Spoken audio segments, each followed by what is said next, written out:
ఒంటరిగా బాధపడుతూ వారు ఎంతో కాలం గడిపి ఉండవచ్చు.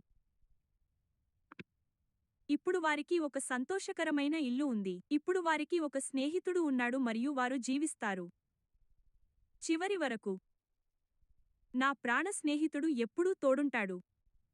నా ప్రాణ స్నేహితుడు నిండా సరదాతో ఉంటాడు. నా ప్రాణ స్నేహితుడు.